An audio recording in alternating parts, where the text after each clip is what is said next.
দীর্ঘ ২০ বছর পরে আগামীকাল বরিশাল যাচ্ছেন বিএনপির চেয়ারম্যান তারেক রহমান। তার আগমনে চলছে শেষ সময়ের প্রস্তুতি। একদিকে সংসদ নির্বাচন, অন্যদিকে দলের চেয়ারম্যানের আগমনে যুক্ত হচ্ছে ভিন্ন মাত্রা। অবহেলিত দক্ষিণের জনপদের নানা দিক তুলে ধরতে প্রস্তুত নেতাকর্মীরা।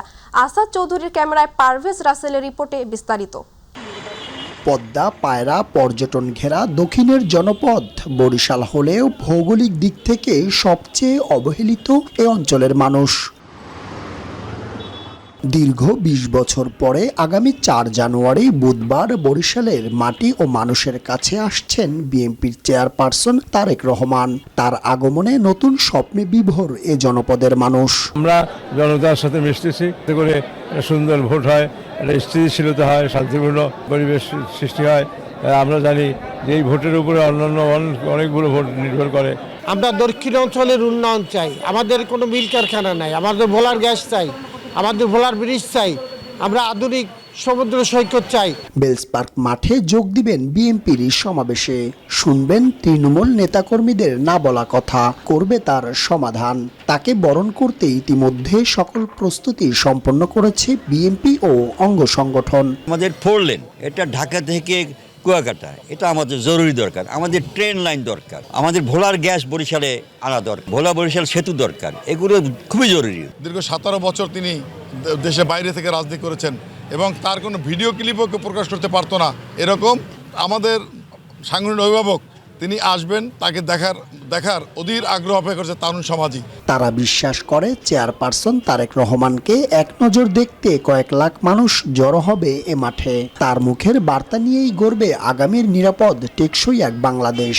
জনাব তারেক রহমান ৩১ দফা কর্মসূচি ঘোষণা করেছেন, তার বাস্তবায়ন করার জন্য তিনি দিকনির্দেশনা দেবেন এবং সেই লক্ষ্যেই আগামী ১২ তারিখ নির্বাচনে এই অঞ্চলের ২১টি সিট আমরা জনাব তারেক রহমানকে উপহার দেব। আমি মনে করি তিনি বরিশালে এসে এই ভোলা থেকে গ্যাস আনার ব্যবস্থা করে দিবেন এবং আমাদের বিসিকের উন্নয়ন করবেন। ইতিমধ্যে সমাবেশকে নিরাপত্তা দিতে প্রস্তুত বরিশাল মেট্রোপলিটন পুলিশ। পুরো মেট্রো এলাকায় আমাদের পুলিশি নিরাপত্তা জোরদার করেছি। চেকপোস্ট তো আপনারা জানেন ইতিমধ্যে, আমাদের অবৈধ যানবাহন, কোনো অবৈধ মোটরসাইকেল যেন শহর এলাকায় চলাফেরা না করতে পারে, কোনো অপরাধী যেন সেই বাহন ব্যবহার করে কোনো অপরাধ না করতে পারে, সেই লক্ষ্যে আমাদের সতর্ক অবস্থা আছে, আমাদের চেকপোস্ট চলমান রয়েছে। একদিকে নির্বাচন, অপরদিকে বিএনপির চেয়ারপারসন তারেক রহমানের আগমন যুক্ত করছে ভিন্ন মাত্রা। ব্লেস পার্কের এই মাঠের সমাবেশে তার দেয়া নির্দেশনায় বিভাগের ২১ আসনের বিএনপির মনোনীত প্রার্থীদের জয় হবে সুনিশ্চিত, এ প্রত্যাশাই বিএনপির নেতাদের। পারভেজ রাসেল, মাই টিভি, বরিশাল। আসন্ন জাতীয় সংসদ নির্বাচনকে সামনে রেখে দেশব্যাপী ব্যাপক গণসংযোগে অংশ হিসেবে আজ ব্যস্ততম দিন পার করবেন বাংলাদেশ জামায়াতে ইসলামীর আমির ডাক্তার শফিকুর রহমান। আজ তিনি দেশের 3টি গুরুত্বপূর্ণ জেলা কিশোরগঞ্জ, ময়মনসিংহ ও গাজীপুরে 11 দলীয় জোটের বিশাল নির্বাচনী জনসভাগুলোতে প্রধান অতিথি হিসেবে যোগ দেবেন। সকালে প্রথমে কিশোরগঞ্জের কটিয়াদি কলেজ মাঠে আয়োজিত জনসভায় যোগ দেবেন তিনি। কর্মসূচি শেষে জামায়াত আমির ময়মনসিংহে পৌঁছাবেন। বেলা 11টায় ঐতিহাসিক সার্কিট হাউস ময়দানে 11 দলীয় জোটের জনসভায় বক্তব্য দেবেন তিনি। দুপুর 1:45 গাজীপুরের ঐতিহাসিক ভাওয়াল রাজবাড়ী মাঠে অনুষ্ঠিতব্য জনসভায় তিনি প্রধান অতিথির ভাষণ দেবেন জামায়াত আমির। দর্শক, এই মুহূর্তে কিশোরগঞ্জ থেকে জামায়াত আমির সফরের সর্বশেষ খবর জানাচ্ছেন প্রতিনিধি আব্দুল্লাহ আল মামুন। ধন্যবাদ। আজকে কিশোরগঞ্জ জেলার কটিয়াদি উপজেলা সরকারি কলেজ মাঠে আমিরে জামাত ডক্টর শফিকুর রহমান আসছেন অল্প কিছুক্ষণের মধ্যে। তিনি কটিয়াদি উপজেলায় যে জামাতের প্রার্থী আছেন ওনার পক্ষে প্রচারণা চালানোর জন্যই মূলত এখানে আসছেন এবং এখানে যে জামাতের কর্মী সমর্থক আছেন তাদের উদ্দেশ্যে বক্তব্য রাখবেন। সকাল থেকেই কিন্তু এই কটিয়াদির কলেজ মাঠে প্রায় কানায় কানায় ভরে উঠেছে। এই জামাতের কর্মী সমর্থকরা একদম কানায় কানায় পরিপূর্ণ হয়ে উঠেছে এবং তাদের উদ্দেশ্যে আশা করতেছি অল্প কিছুক্ষণ মধ্যেই তিনি আসবেন এবং বক্তব্য রাখবেন এবং এখানে বক্তব্য শেষ করে উনি আবার ময়মনসিংহের উদ্দেশ্যে রওনা দিবেন বলে আশা করছি। এই ছিল আমার কাছে সর্বশেষ। ধন্যবাদ। শেরপুরে নির্বাচনী সহিংসতায় নিহত শ্রীবর্দী উপজেলা জামায়াতের সেক্রেটারি রেজাউল করিম হত্যা মামলায় উপজেলা স্বেচ্ছাসেবক দলের এক নেতাকে গ্রেফতার করেছে জেলা গোয়েন্দা পুলিশ। গ্রেফতারকৃত ওই স্বেচ্ছাসেবক দলের নেতার মাহমুদুল হাসান রুবেল। তিনি ঝিনাইগাতী উপজেলার স্বেচ্ছাসেবক দলের যুগ্ম আহ্বায়ক। রাতে ঝিনাইগাতি উপজেলার বনগাঁও এলাকার একটি বিল থেকে তাকে আটক করা হয়। তিনি এই হত্যা মামলার ৫৫ নম্বর আসামি। ডিবি জানায়, গোপন তথ্যের ভিত্তিতে জেলা গোয়েন্দা পুলিশের একটি দল বনগাঁও এলাকায় অভিযান চালায়। অভিযানের এক পর্যায়ে বিল এলাকা থেকে মাহমুদুল হাসান রুবেলকে গ্রেফতার করা হয়। সকালে গ্রেফতারকৃতকে আদালতে পাঠানো হবে। মহিমান্বিত রজনী, লাইলাতুল বরাত আজ। হিজরি সনের শাবান মাসের ১৪ তারিখ দিবাগত রাতের ধর্মপ্রাণ মুসলমানদের কাছে সৌভাগ্যের রাত বা মুক্তির রাত হিসেবে পরিচিত। আজ সেই মুক্তির রাত বা সৌভাগ্যের রাত। মহিমান্বিত এই রাতে ধর্মপ্রাণ মুসলমানরা পরম করুণাময় মহান আল্লাহর অনুগ্রহ লাভের আশায় নফল নামাজ, পবিত্র কোরআন তিলাওয়াত ও জিকিরে মগ্ন থাকেন।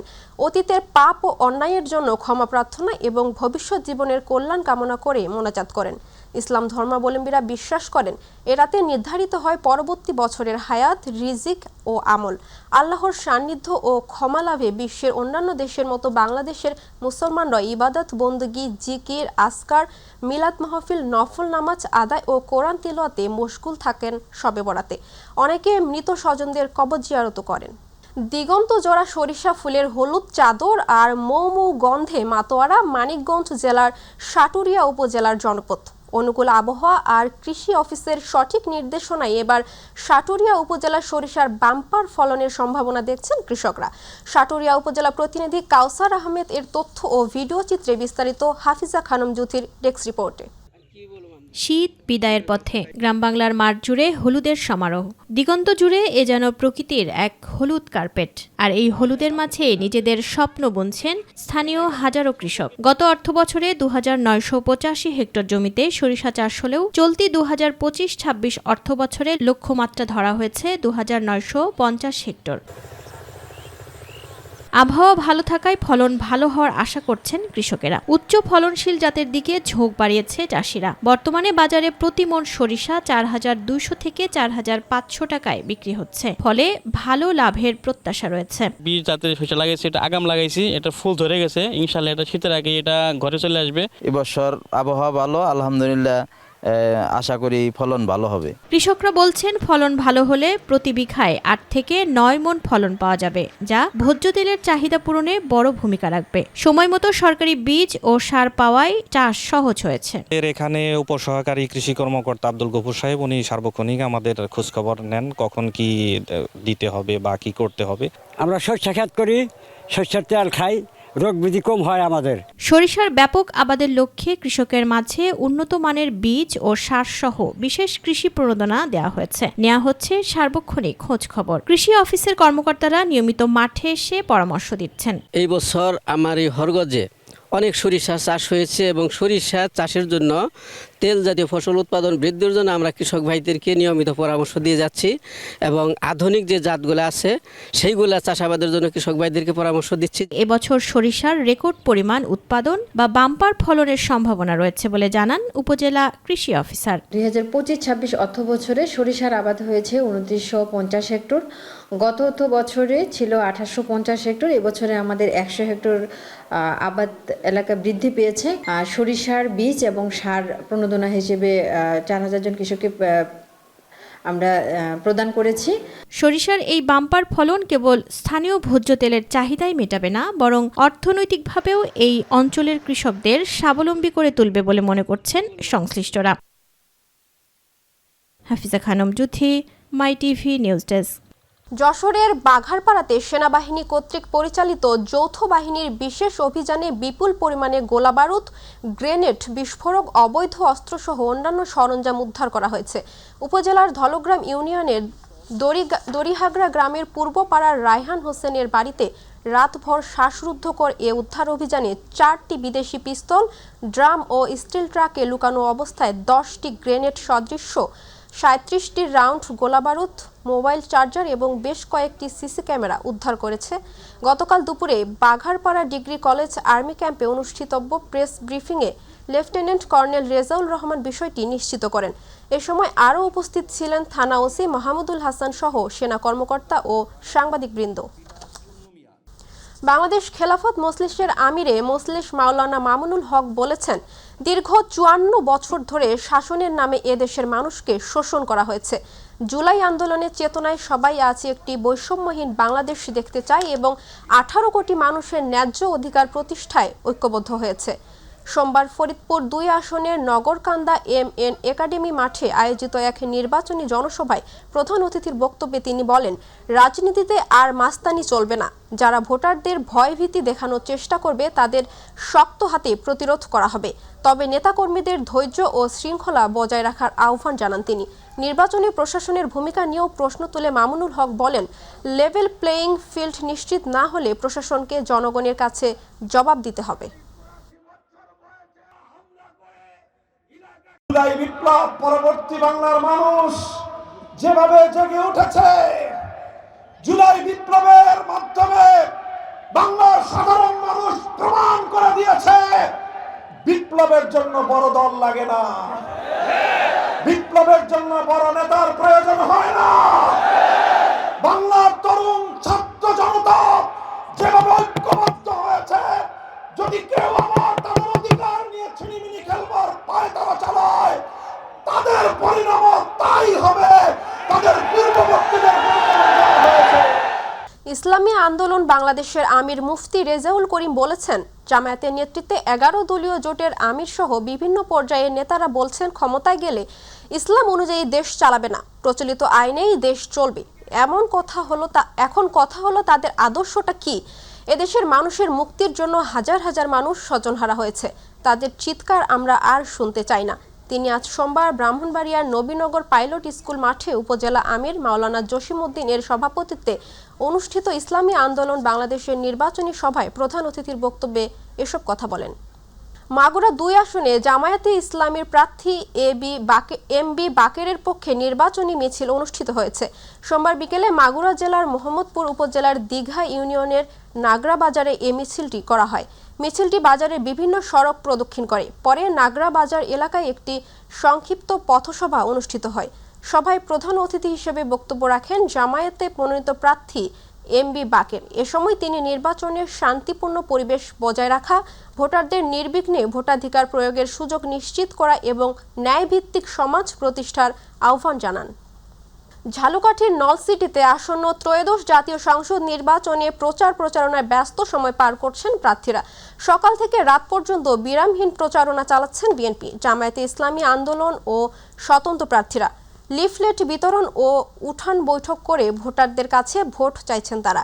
ঝালকাঠি 2 আসনের বিএনপির মনোনীত সংসদ প্রার্থী ইসরাত সুলতানা ইলেন ভুট্টো নলসিটি শহরের লঞ্চঘাট এলাকায় গণসংযোগ করেন। পরে তিনি শহরের ব্যবসায়ীদের সঙ্গে মতবিনিময় করে ধানের শীর্ষে ভোট চান। একই আসনে জামায়াতে ইসলামী মনোনীত প্রার্থী শেখ নিয়ামুল করিম নলসিটির বিভিন্ন এলাকায় গণসংযোগ ও লিফলেট বিতরণ করেন।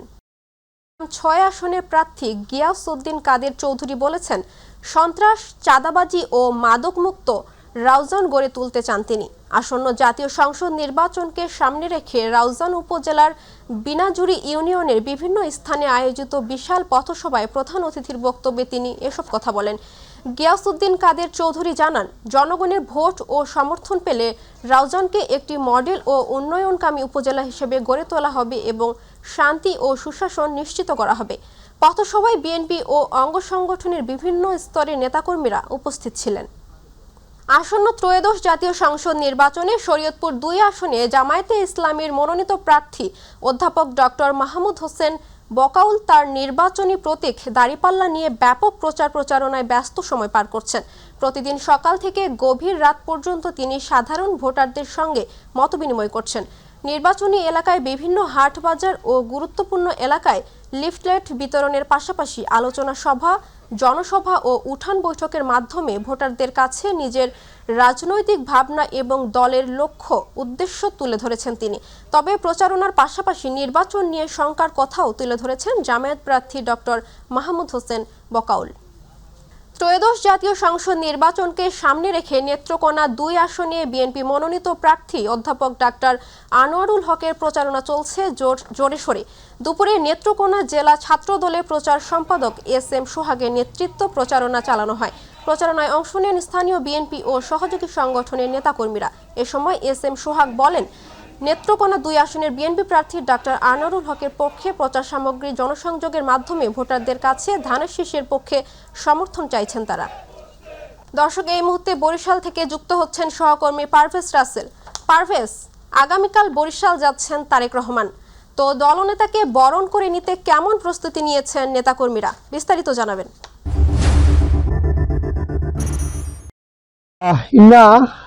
জানেন যে ধান নদী আর খালের শহর বরিশাল, দক্ষিণের জনপদের প্রান্তিক মানুষ সহ সর্বস্তর মানুষ, বিশেষ করে বিএনপি নেতাকর্মীরা উজ্জীবিত। তারেক রহমান আসছেন, দীর্ঘ 20 বছর পরে তিনি আবার সেই বরিশালে আসবেন, এই দক্ষিণের জনপদে পা রাখবেন। তার এই আগমনকে কেন্দ্র করেই কিন্তু বরিশালে সকল পর্যায়ের বিএনপি নেতাকর্মীদের মধ্যে একটি উৎসাহ, উদ্দীপনা এবং বিভিন্ন প্রত্যাশা, দাবি দেওয়া, আশা পূরণ, স্বপ্ন কিন্তু করবেন। এবং আগামীকাল দুপুর 12:30টায় কিন্তু এখানে এই বেস পার্ক ময়দানে তার জনসভা, বিশেষ করে সমাবেশ করার কথা কিন্তু রয়েছেন। এবং তিনি তৃণমূল থেকে তৃণমূল বিএনপি নেতাকর্মীদের কথা শুনবেন, তাদের না বলা কথাগুলো যারা স্বপ্ন দেখছেন সেগুলো তুলে ধরবেন, তিনি শুনবেন, সেগুলোর বাস্তবায়নের আশ্বাস দিবেন, আশ্বস্ত করবেন এবং তারা প্রত্যাশা করবেন তারেক রহমানের আগমনের মধ্যে দিয়ে বিএনপির মধ্যে যদি কোনো বিভেদ থাকে, দ্বন্দ্ব থাকে, সেগুলো নিরসন হবে এবং নতুন করে গড়বে আগামীর বরিশাল। পাশাপাশি জানেন যে নির্বাচন কিন্তু 12 ফেব্রুয়ারি এবং তার এই সমাবেশকে কেন্দ্র করে নির্বাচনের উপরেও অনেক বড় একটি প্রভাব পড়বে। তবে আমরা কথা বলেছি একেবারে তৃণমূল থেকে, তৃণমূল নেতাকর্মীদের সাথে, বিএনপি সমর্থকদের সাথে, তারা বলছেন যে তাদের কোনো প্রত্যাশা নেই, তারা চায় একটা সুষ্ঠু ভোটের নিরাপত্তা, তারা চায় ভোট কেন্দ্রে গিয়ে নিজের ভোটটি দেবে। এই মুহূর্তে রয়েছি বেস পার্ক মাঠে, যেখানে জনসভায় কালকে প্রধান অতিথি হিসেবে বিএনপির চেয়ারপারসন জনাব তারেক রহমান এখানে তিনি ভাষণ দিবেন, কথা বলবেন। এই জন্য কিন্তু সকল প্রকার প্রস্তুতি ইতিমধ্যে প্রায় শেষ পর্যায়ে প্রশাসনিকভাবে সকল প্রস্তুতি সম্পন্ন করা হয়েছে, নিরাপত্তা বেষ্টনী দেওয়া হয়েছে, এখানে কিন্তু বিশুদ্ধ পানির ব্যবস্থা করা হয়েছে স্টেজকে ঘিরে, যাতে নিরাপত্তা থাকে পর্যাপ্ত। মধ্যখানে পুলিশ থাকবে, আনসার থাকবে, র্যাব, পাশাপাশি কিন্তু বিএনপির যে সমস্ত নেতাকর্মী রয়েছে তারাও কিন্তু বাড়তি নিরাপত্তা নিশ্চিত করবে। একপাশে রাখা হয়েছে মহিলাদের জন্য নিরাপত্তা ব্যবস্থা। আমি একটু কথা বলার চেষ্টা করব, এখানে বিএনপির একজন নেতা রয়েছেন পিন্টু সাহেব। পিন্টু ভাই, আমরা একটু জানতে চাইবো, আপনি তো কয়েকদিন থেকেই স্টেজ পরিচালনা, স্টেজ নির্মাণ এবং নিরাপত্তার কাজ করছেন, এখন পর্যন্ত কাজের কি অবস্থা? আগামীকাল ভাষণ দেবেন, সব বিষয়গুলো আসলে প্রস্তুত করা হয়েছে কিনা? আমাদের মঞ্চ সমাপ্তির পথে, এর বাইরে আমাদের এখানে সিটি কর্পোরেশনের মাধ্যমে পানির এখানে রাখা হয়েছে, ভ্রাম্যমাণ টয়লেট রাখা হয়েছে এবং আমাদের নেতাকর্মীরা শুধু নয়, সর্বস্তরের জনগণ একটি আনন্দ নিয়ে এই মাঠকে একটি জনসমুদ্র পরিণত করবে। আজকে 2 যুগ পরে আমাদের চেয়ারম্যান জনাব তারেক রহমান বরিশালে আসছেন, এই ঘিরে মহানগর বরিশালে একটি ঈদের যে আনন্দ, সেই আনন্দ সবার মনে বয়ে নিচ্ছে। এবং আমাদের এই নেতার কাছে আমাদের দাবি থাকবে, ইনশাল্লাহ আগামী 12 ফেব্রুয়ারি জনগণের ভোটে এই ধানের শীষের নির্বাচনের পক্ষে মানুষ ভোট দিয়ে যদি একটি জনগণের বিএনপি সরকার প্রতিষ্ঠিত করতে পারে, তাহলে এই প্রধানমন্ত্রী হবেন আমাদের নেতা জনাব তারেক রহমান। তার কাছে দাবি আজকে এখান থেকে এটাই করব, আগামীকালকে আমরা শহীদ রাষ্ট্রপতি জিয়াউর রহমান সরকারের যে ক্যাবিনেট মিটিংয়ের মাধ্যমে যে বরিশালকে উন্নয়নের যে ধারাবাহিকতা ধরেছিলেন, সেখান থেকে আমাদের নেত্রী, আমাদের মা মরহুমা বেগম খালেদা জিয়া, তিনি এই বরিশালের বিভাগ সহ, বরিশালের বিশ্ববিদ্যালয়, বরিশালের সিটি কর্পোরেশন সহ তিনি যে উন্নয়নের কাজগুলি করেছেন, সেই উন্নয়নের ধারাবাহিকতা ধরে রেখে আমার বিশ্বাস আগামীতে তারেক রহমান এই বরিশালকে ভিন্নভাবে উন্নয়নের জন্য ঢেলে সাজাবেন। যেমনিভাবে বেকারত্ব দূর করার জন্য আমাদের শিল্পাঞ্চল এখানে করতে হবে, সেদিকে তিনি খেয়াল রাখবেন। বিশেষ করে ভোলা থেকে গ্যাস এনে এবং বরিশাল ভোলা সেতু নির্মাণ করে, 4 লাইন রাস্তা নির্মাণ করে আমাদেরকে এই উন্নয়নের ছোঁয়াটা আমরা তার হাত দিয়ে ইনশাল্লাহ আমরা আগামীতে পাবো এবং জনগণের বরিশালের মনের আশাকে আমরা ইনশাল্লাহ তার মাধ্যমে পূরণ করার চেষ্টা করবো ইনশাল্লাহ। ধন্যবাদ এই বিএনপি নেতাকে, যেমনটা তিনি বিস্তারিত আসলে জানাচ্ছিলেন। পাশাপাশি আরেকটি তথ্য দিয়ে রাখছি, আগামীকালকে সমাবেশকে ঘিরে বরিশাল বিভাগের 21 জেলার 21টি আসনের মানুষ কিন্তু একত্রিত হবে। তারা বিভিন্নভাবে আসবেন। একদিকে রয়েছে আমাদের কীর্তনখোলা নদী, বিভিন্নভাবে লঞ্চ, ট্রলার যোগে আসবেন বাস, ছোট বড় গণপরিবহন সহ বিভিন্ন ভাবে এখানে আসবেন। তারা বলছেন প্রায় কয়েক লাখ মানুষের সমাগম ঘটবে এই মাঠে। তো এখন পর্যন্ত নিরাপত্তা নিশ্চিত রয়েছে। আমরা কথা বলেছি বরিশাল মেট্রোপলিটন পুলিশ কমিশনারের সাথে, তিনি বলেছেন যে এখন পর্যন্ত পুলিশের পক্ষ থেকে কোনো প্রকার আইন শৃঙ্খলা বিঘ্নিত হবে এমন কোনো বিষয় কিন্তু তাদের কাছে নেই। পাশাপাশি বরিশালের প্রবেশদ্বার যেগুলো রয়েছে সেসব প্রবেশদ্বারগুলোতে কিন্তু এখন পর্যন্ত 13টি স্পটে বিশেষ করে নিরাপত্তা তল্লাশি চালানো হচ্ছে এবং তারা বলছে বিশেষ করে মোটরসাইকেলগুলোতে বেশি করে তাদের তল্লাশি অব্যাহত রাখা হয়েছে, কারণ ছোট বড় অপরাধ কিন্তু মোটরসাইকেলগুলোতে বেশি ঘটছে।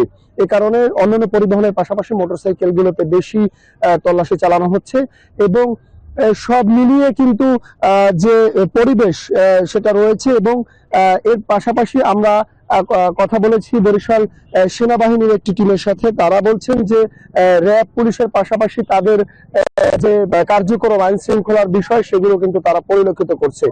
এর পাশাপাশি সিটি কর্পোরেশন থেকে অতিরিক্ত এর আগেও কিন্তু এই মাঠকে ঘিরে চারপাশে সিসি ক্যামেরা ছিল, সিসি ক্যামেরার মধ্যে আবদ্ধ ছিল, তারপরে অতিরিক্ত কিন্তু ক্যামেরা বসানো হয়েছে।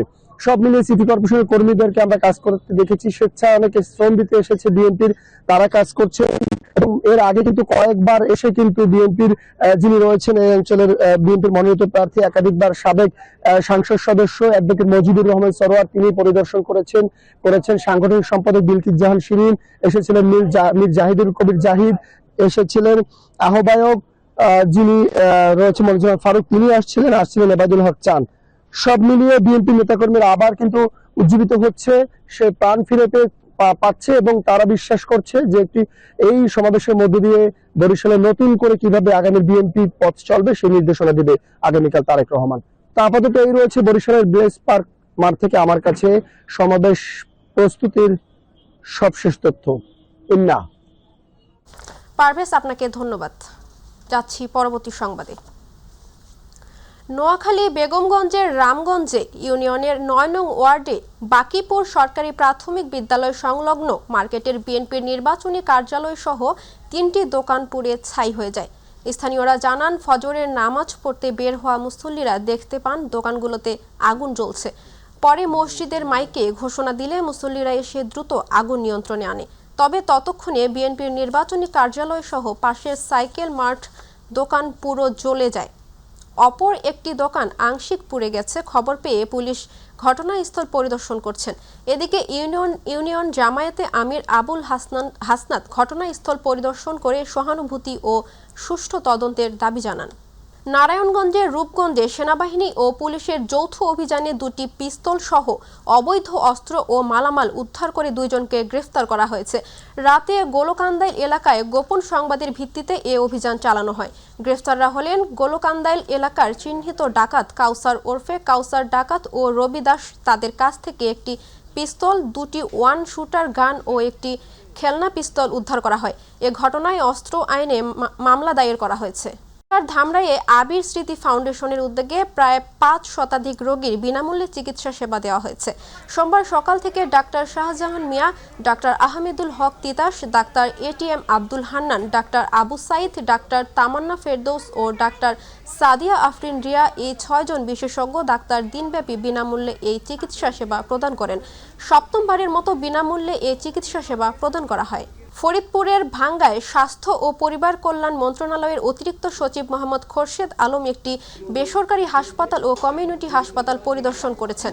তিনি প্রধান অতিথি হিসেবে উপস্থিত থেকে উপজেলার পৌর সদরের হাইলাইট চক্ষু হাসপাতাল কেয়ার গিভিং সেন্টারের উদ্যোগে 5টি ট্রেড ওয়ার্ড স্টেশনের প্রোগ্রামের উদ্বোধন করেন।